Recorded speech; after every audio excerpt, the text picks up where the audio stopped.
Welcome, Dr. Teitelbaum. Jacob, right? Yep, Jacob Teitelbaum. It's great to be with you, Herman. The world-famous author, writer. How many years ago did we talk? Oh, it's probably been about 15 years now, 10, 15 years. It's been a while. You're kidding me. And you haven't lost a hair. No, in fact, I've grown a couple, you know. Life is good. That's the nice thing about living in Hawaii. It's like I said, it's kind of like going to heaven, but skipping the messy dying part. And it's everything is perfect here, you know. Do you know you have a wonderful biblical name, Jacob? I absolutely know. I know. I'm very, very well versed in the Bible. Okay. So I mean, did your mom or dad name you that for a purpose? I'm named after my grandfather. My grandfather was a scholar. Wow.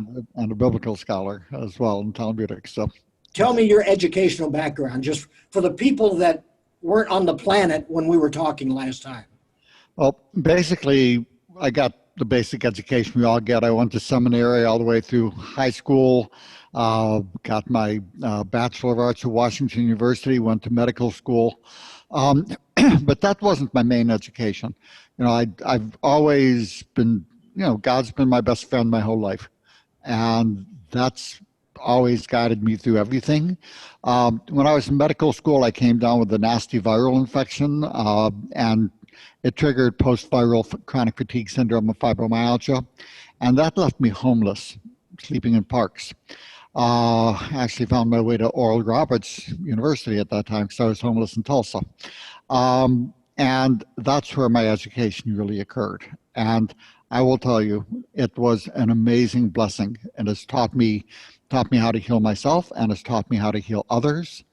And I have a very simple job. It's making effective treatment for everybody. And we're here today to teach you, you don't have to be afraid of COVID. This is not something to be afraid of, unless you watch the media, then they will scare you to death about everything. But the truth is, it's simple, a couple simple things for caution, and you can sail right through this. Our president tried to warn people because he apparently came down with COVID-19. And that's what he said, that don't let this take over your life. You're going to make it. And of course, the media went nuts. Yep. Because they really want the mask and everybody to stay in their home and get permission to leave to go to the grocery store. Herman, what they want, and what they have wanted for decades now, is to scare everybody to death and make them hate each other. Wow. I'm sorry, God bless them. They're all nice people. But the stuff you see on the mainstream media, on most of it, is just, it's meant to scare you and make you hate each other. And turn it off. It is a fiction. I'm on the media. I'm on the media most every day, and they like me. And I will tell you, if I'm quoted correctly 20% of the time, that's a lot. It is a fiction. Turn it off. You want to hear what's going on? Tune into Herman and Sharron. But again, you watch something that makes you feel bad, it's usually going to be a lie. Why has this virus become political? Because we have an election coming up. It has become the proxy for the presidential campaign. And what we're seeing, it's funny, there are all these alliances that kind of happen during political season. And now there's an alliance almost between the NIH type medicine and the Democratic Party. And it's funny, you know, as a doctor, for me to listen to the president who does not have an MD and Fauci and say, my God, the president is correct here. And Fauci is, so I'm not going to say he's a good man, but what he decided to do was to turn science into a religion. And his religion is like this: if there are no randomized double-blind prospective studies, there's no evidence. That's a grossly unscientific statement. If you were in an airplane that was going down or a ship that was sinking, and if the captain, you know, Captain Trump was saying, use put on the parachute, put on your life jacket, and Dr. Fauci's at the door going, there is no scientific evidence that life jackets and parachutes work. It's insane. if you look at the Plaquenil, a major study, what's called a meta-analysis, which trumps all the smaller studies, came out this week showing that the Plaquenil, which is what the president talked about in the beginning, decreases risk of being hospitalized by the virus or dying from the virus by 24%. That's massive for a $6 medication. That's very, very safe. I haven't heard anything about it in the media yet because it doesn't fit their story that they're making. It has become politicized. And again, most of what you will read on the news media, if it scares you or makes you think other people are stupid or wrong or bad, it's usually going to be a lie. Turn it off. Do you think they're going to find something that an injection will stop the possibility of it getting worse? I don't think we already have what we need for you to be safe. And that's why I'm here today. I don't get paid anything to be here. I'll talk about supplements and things. They don't pay me for that either. I'm here today because I want to give you some simple information so you can have the perspective to know what's really going on based on the science. This is what the research shows. I don't care about the politics. What does the research show? I don't know whether you know, I don't know whether you were aware of it, I'm sure, but there were, I think, 2 doctors in California that put together exactly what was taking place. And the media banned that information immediately. So there's almost a blackout if it doesn't fit their narrative. Correct. Facebook is blocking stuff. Google is blocking stuff. Even some of the email search engines. If you're sending email and it talks about COVID and you don't happen to be the NIH, it'll often send it straight to spam. So there is an entire thing to keep people from getting information. They're doing it because they think, well, we don't want people to be misinformed. They're not bad people. They've been convinced that the nonsense that they're being fed is the truth. And they want to make sure that only, like I said, science has been turned into religion, and science is a wonderful tool, and it is a god-awful religion. And we're seeing it now in place where anything that doesn't fit their narrative, they will ignore the data, they will, poo-poo it. It just, what it boils down to is if it is an expensive medication, yay, then hallelujah. But if it's natural or it's cheap and that's not good for the pharmaceutical business, the news media, which the pharmaceuticals are the 3rd biggest advertiser, will basically block it. Have you ever trained a dog? Herman, have you ever had a dog? Oh, yes. You know how if you want a dog to do something, you gave it a bacon bit and it did it? And you could train the dog to do most anything. Well, the news media is well trained by the pharmaceutical industry. They are the 3rd largest advertiser. Great example. And I'll give you an example. If you have, I know publishers of major national magazines, they tell me that when the drug company advertising execs come in, the reps, they say, we are looking for a good home for our drug advertisement. A good home is defined often in the contract as you will have nothing positive about natural remedies anywhere in this issue of the magazine.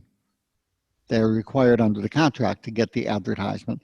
And they know that if they publish anything negative about natural remedies, research comes out and they twist it into a contortion in this big lie, and it slams natural remedies, they get a bacon bit with an advertisement.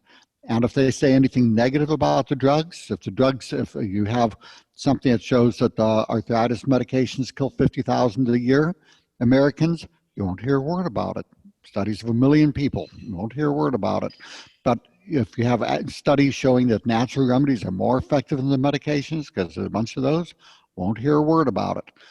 But somebody gets a hemorrhoid from an herbal remedy, page 1, you can be sure. And what happens every time they slam natural medicine? The drug companies give them a bacon bit. And the news media learns to go begging and they will basically not do anything that upsets the pharmaceutical industry, and will just put out stuff that makes them happy. So a vaccine that comes online, some are saying before the election. Biden says after the election. Will that vaccine be a 10 or will it be a 1? Probably 10 about meaning the 4. best. Probably about a 4, because even if you look at the best of vaccines for these kinds of viruses, if it takes in 70% of people, that's as Fauci said, that will be a home run. In others, if it makes 70%, and the immunity may not last more than 4 months. So you may take it and have to take it every 4 months. So I think the vaccine So that's a lot of dollars. It's a lot of dollars. And remdesivir, that company is the third largest pharmaceutical advertiser. The data shows this much benefit, and the media is going hallelujah. But let me tell you some simple things where the research is very clear about. You know, when the president was in the hospital, they gave him the vitamin D, they gave him the zinc, probably hopefully some other nutrients, and there's very good reason for that. Even Dr. Fauci takes vitamin D, which will probably be more effective than the vaccines. It's hard to say without seeing the vaccine that's finally made. But here's the thing. What I'd like to give you folks today is a simple understanding, some perspective. Herman, this is not the plague. COVID-19 is not the plague. When the plague went through Europe, it killed 1/2 the population. This is not the plague. 1 in 1,500 Americans have died from COVID. 1 in 100 Americans die every year, year in, year out, just normally. So this is 1 in 15. The odds of death from this, 1 in 1,500 people die. This is not a common cause of death. Why aren't we getting those numbers? Because they don't scare people to death. They want to scare people to death, even if it means lying to you. And the reason for the scaring people is what? You can control them. One, you can get them to watch the news networks 24/7, which sells advertising, and fear sells. Fear and hate sells these days. Jesus would be rolling his eyes, and it's the idols.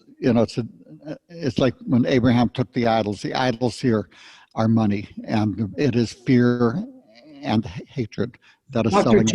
Dr. T, why did the Americans, because this seems so unnatural, that the American population fell in line so quickly? Fear, fear, fear, fear, fear, fear, fear, fear. Scare people to death, you can control them. So truth sets you free. And here's the simple truth. This is not the plague. This is simply one more bug coming through. The reason for the shutdown, which is what scared people, is not because this virus is so deadly, because it's not the plague, but because in a very, very, very small percent of people, it causes lung failure, and that required ventilators and intensive care unit beds. We didn't have enough at one time. So it's not like this is this horrible, deadly thing for everybody. Most people who get the virus, if you're, if you're my age. If you're your age, then the normal risk would be about 2% of death if you get the virus, but you only have about a 1 in 100 chance of getting the virus if you're taking reasonable precautions. So the odds of it killing you are exceedingly low. And what I want to do today is give you the information. I want to give those of you watching simple things, what I do myself, that will make you much, much safer. Now, again, in terms of masking, let's go through some common sense things first. Masking. The virus is spread through the air, so it is reasonable to do masking.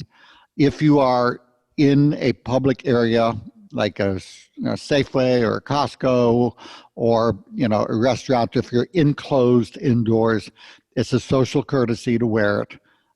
It may have a modest benefit, but it's still reasonable to do. If you are outside going for a walk and you're wearing a mask, it is the most idiotic, stupid thing as far as I'm concerned, unless you're shoulder to shoulder with thousands of people. The air in a room the virus can build up there. But if you're outside, the breeze blows it away. The atmosphere is massive. The virus particles do not build up to the point where you get it. They had the whole thing about, the Rose Garden event for the for the Supreme Court nominee. Well, what the media conveniently left out is that most of that happened indoors. They had the reception indoors, the testing indoors. They had a reception afterward indoors. It was mostly indoors. Go out of the house. Get out of the house. Do not socially isolate yourself. It is more deadly to be sitting indoors all day than it is to go outside. So go outside, go for walks, get the sunshine, even socialize with friends. If you're going to socialize outside with people where there's a lot of people, consider a mask. If you're with somebody wearing a mask, it's a social courtesy. It's just being gracious. But otherwise, if you're walking around outside, I don't wear a mask. When I go on the walking trail with my wife each morning, we don't wear a mask. Neither are 90% of the people walking by on the trail. If you're indoors, wear it. Social distancing, modest benefit because the virus isn't so much droplets as aerosolized. It travels more than 6 feet. So again, it's a social courtesy. You don't want people giving you what in Hawaii we call stink eye if you get more than 6 feet closer to them. But still, it's a mild thing, but reasonable, because why not? It doesn't hurt anything. It's being overdone, but so the main thing, if you're indoors, wear the mask. But is it going to go away? We just don't know. This may just be like the cold, where the common cold, because this is the closest cousin to this, is the common cold. So it may or may not go away. But here's the thing, what people are missing is this virus is not that deadly if you take some basic precautions. If you get your immune system strengthened. What would that be? Simple things. Number one is zinc. And I recommend people take 50 milligrams of zinc. I would write this down, and I'll give you a simple way to get all this also. But ZINC. You have it's in your book, right? My book talks about it, but let me give a simple thing. There are two things. I'll tell you what I take myself, because that'll kind of make it easy. There's something called the Energy Revitalization System vitamin powder. So Energy Revitalization System, easy to find out there. Yes. I would take 1 scoop each morning. I would get something called ViraPro, VIRAPRO, and take one of those each morning. That's what I do each morning to optimize my immunity. One drink. So is that your protein shake? It's way beyond protein. It's 50 key nutrients, vitamins, minerals, amino acids. But what's critical... Do you mix it with water or milk or... Just water. I just put, it's like you're making gravy. I just put 1 scoop in a dry glass. I add 4 to 6 ounces of water, stir it with a fork, drink it. Wow. It's easy. Is that daily or in the morning? Every morning. Every morning. Because again, there's study after study after study shows that vitamin D, optimized vitamin D, is associated with a dramatically milder case of the virus if you get COVID. It has a massive impact. As I mentioned before, even Dr. Fauci says he takes vitamin D because of that. But how much have you heard on the media about vitamin D? None. It's nothing, because it's natural, and they will rarely say anything positive about anything natural, because if they do, they won't get a bacon bit today. So they'll go ahead and they give, slam everything natural, ignore anything positive natural. And they're good people. They're not bad people. They have just been trained like a dog. Has the FDA approved vitamin D? No, the FDA is not, not for COVID, because nobody's going to pay the $400 million it costs to get FDA approval for anything. The FDA, basically, it costs, the FDA approval has very little to do with science or effectiveness or even safety. It has to do mostly with, can you pay the $400 million to $2.6 billion cost of the regulatory fees? So it's a shakedown. No, it's a government gone mad. Our government has gone insane. And they're not, again, they're good people. The people at the FDA are really good, caring people. They just need to be saved. The institution is broken. It needs to grow to the next century. It needs to come into the 21st century. And so, the bottom line, I will give 1,000. Some people go 10,000 units of vitamin A a day, vitamin D. I consider the 1,000 units of vitamin D to be optimal. But that's why if you go outside in the sunshine, your body is making vitamin D. That's why the scaring people to where they're sheltering in place, that was good for the first 6 weeks. But it's no longer a wise idea. Get out of the house, socialize, have a group of friends that you trust. Go for a walk. Go for walks and leave the mask off when you're going for a walk. You don't want to be trying to breathe through the mask when you're going for a walk. Go outside, go in the sunshine, go to the park, go for walks. And again, it's okay to have some friends that you're visiting with. Avoid large groups of people unless there's a good reason. Go to the store, go to the markets, wear your mask when you're in the markets. When I go to the supermarket, I bag my own groceries because that's one of the biggest risk points is having this person who's touching everybody's stuff. I just go to the checkout and bag my own groceries. And again, I feel very safe with it. As you mentioned earlier, I'm 31 years old, but I was born 68 years ago. So technically, in a risk group, I don't feel at risk. I mean, our grandchildren, the 3 grandchildren, my daughter visited with us for 2.5 months this summer. They came over and we told them to come and fly to Hawaii because they're getting panicked by the news media. I said, get out of there. And I had them come to Hawaii. And again, it's okay to socialize, but know your risk group. If you do have uncontrolled high blood pressure, diabetes, obesity, then again, keep a few friends that you have close, that you're socialized with. The question is visiting with grandkids and stuff like that, because they are likely to bring it home. Is it all right? Is it all right to kiss your wife? Well, it's the bottom line is husband and wife often agree to share whatever bugs they have. And I kiss my wife about 180 times a day, so I'm still here. You're still here, yeah. Okay. But by the way, your comment on, is it a China virus? No. I remember when I was 5 years old, I lived on the Great Lakes in Cleveland, and I'd see the weather report, and a cold front is coming down from Canada today. And I was thinking, why don't those Canadians stop sending us those cold weather?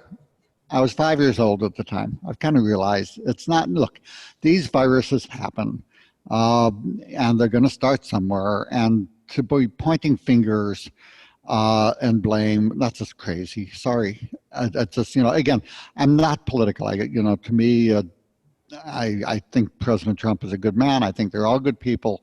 I think the system is broken. I think the idea of blaming it on China, no. Whenever you see somebody going and they're always blaming things on everybody else, what does that tell you? Did you watch Tucker Carlson the other evening? A young lady, she had to escape from China. She worked in the lab, and she attests to the fact that it actually happened in the lab that she was working in. And now that she's in America, they've arrested her parents and are holding them hostage. I am very skeptical about what I see on the media with this. The bottom line is, so what? There's no saying, fix the problem, not the blame. I'm not interested on whether it got out of their lab, our lab, a monkey, a bat, or whatever. I'm interested in what do we do about it now? So I want to fix the problem. Those who want to go fixing the blame, I'll leave that to them, not my issue. So simple things. We talked about the vitamin D. If you take the vitamin D and you get the virus, the odds of it being severe, the study after study after study, papers by Harvard professors, all of these, it decreases the risk of the virus a lot. Zinc. So 2 things, the vitamin D and zinc. 4 things. 4 things, okay. Go over those again. So vitamin D, zinc, 15 milligrams. Zinc is poison to the virus. It's birth control for the virus. It keeps them from reproducing. That's why in the hospital, the president had 50 milligrams of zinc that he had been taking. And that makes a big difference. The vitamin C, 500 milligrams a day, and vitamin K, 100 micrograms a day. All of these have been shown to really decrease, to improve immune function a lot. And then vitamin A, but not too much. Vitamin A can cause birth defects over 8,000 units a day. So vitamin A, 2,250 units a day. These simple things dramatically improve immunity, which is what your body needs. If you improve immunity, suddenly, one of the best things that could happen to people, especially if they're under 65, is just get the virus and be done with it. But give your body what it needs so you sail through it. Most people will do fine with it. Wow. And Now, again, how long did it take you to compile this book? well, let's see, the information since 1975, and it's been recompiling ever since then, and always, that's the fourth edition. So that's the fourth edition, which just came out. Remember this one when we had you last time? The new edition is out now through Bottom Line Press of The Real Cause, Real Cure. But From Fatigue's fantastic. If for those of you who would like more energy, who have pain, or even who have fibromyalgia, From Fatigue's fantastic. We'll teach you how to get your life back. But if you go on Amazon, the book is so new. Don't get it used because they have the old and the new edition on the same page for some reason. Make sure you get the new one and that you don't get it from a reseller, or you'll be getting the old 12-year-old edition. So make sure you get the paperback Kindle. It's all the new edition. But this book is fantastic, and it's amazing for people. But again, for the virus, stay hydrated, get sleep, take these two things to optimize your immunity. How much water a day? Enough so that your mouth is moist. Don't go counting glasses of water. I picture in heaven or in hell that if there's some corner where people who tell people how many glasses of water to do and spend all day counting glasses of water, and they have to spend all eternity counting glasses. Drink as much as your body says it wants. Make sure your mouth is moist and your lips are moist. I love your books. You are the best. Well, thank you. We're going to have another conversation tomorrow, so stay with us, everybody. But his books are great. But take the Bible, would you do that today, and read at least 2 chapters? It will take you just a short time. I'm telling you, John, the book of John, would be a good one to start in. Read at least 2 chapters. I want to end today by saying Jesus Christ is the answer to every need you may have. God bless. Bye-bye.